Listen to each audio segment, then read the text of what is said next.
Elhamdülillahi Rabbil Alemin ve salatu ve selamu ala Resulihi Muhammedin ve ala alihi ve ashabihi ecma'in. Çırıltakı ve kadar bizde devam edip Esselamu Aleyküm ve Rahmetullahi ve Berekatuhu. Galimden teybiye kılıçı Allah'ı Teala gebalişe maktarları bu sayıda dan hürmet bulsun Allah'ı Teala'ya barlık Ramazan rahmet edici verilmiş Peygamberimiz üzerinin durmuşu bilen, yudaki bilen, sabırlığı bilen, saflığı bilen, hükümeni geçirgen, kişilerini günlerine isilik, merhameti uyakta tutan Peygamberimiz Muhammed Aleyhisselam'a Allah'ın rahmetleri, selamları, salavatları bu sayıda. Allahümme salli ala Muhammedin ve ala Muhammed kema salli ala İbrahim ve gâle İbrahim inneke hamidun mecid. Sözlerin en haklısı Allah-u Teala'nın kitabı, ana yapıştırdığının gecep takvalı kelimesi. Milletlerin en hayırlısı İbrahim milleti. Yolların hayırlısı Muhammed Aleyhisselam'ın yolu.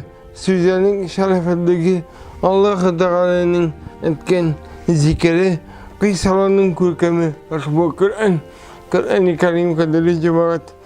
Çığlıkları ve gazabıza devam edip ben bugün iki dünya bakıtına ilişki diyen temamına siz gösterip gitmekçi olam. Vakazımda sirege tıktığınlarga da tığınlarga da hem de siregenle getir bayrağı bilip tığınlarga üzerine uyarıp koyup susu vakazım nidi de bulsa bile nesikat bulsaydı deyip boşuyuz. Peygamberimiz bir hadisinde böyle deyip getire. Kun fi dünya keenneke garib. Ev abiri sebil. Dünyada üzerindeki gidip anda ulaşıp oturunu uyrama. Dünyada musafir gibi bul diyen. Bu hadisten kaybı işanlık davasındaki kişiler gibi dünyada kınasız, gıynımsız, birliğini de habersiz yattığız diyen ferman anlaşılmasın. Çünkü Resulümüzün dünyada en tarafı kasibit, muhatap, senin sur tarafında kalasın, dünyada menge tarayacaksın gibi edip etken.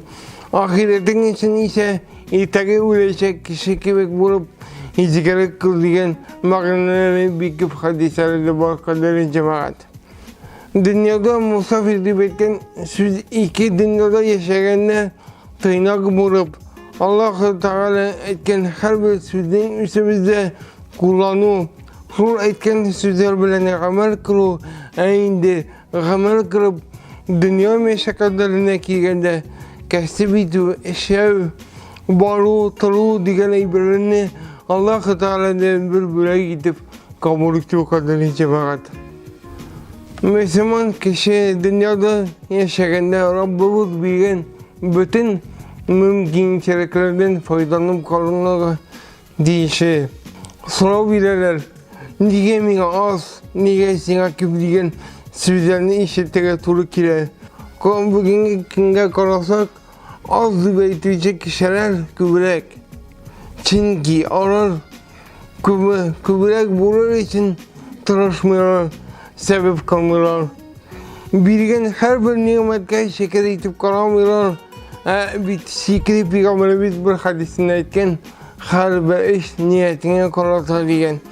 Her bir iş niyet bilen hesaplarına niyetin bilen Rabbimiz karşına kabulü da bula diyen. Sonra indi kadarı cemaat dünyada kökem din ahire bir yaşı biziken niyetler bizni hayırlı yakka bizige teke tarışık. Müslüman sıfatını kütelik her vakti isi bize tutuk. Mine Rabbimiz görüp dura. Min onun yardımı birine yaşayayım.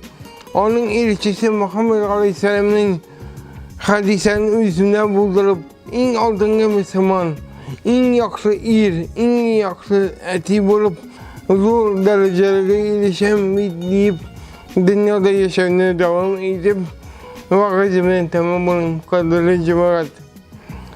Sizlere esenlik, sağlık, ailelere tinçlik, mulluk, mal bereketi, vakit bereketi, ruhi bereketi, iktibar kudretine. Rahmet. Esselamu Aleyküm ve Rahmetullahi ve Berekatuhu.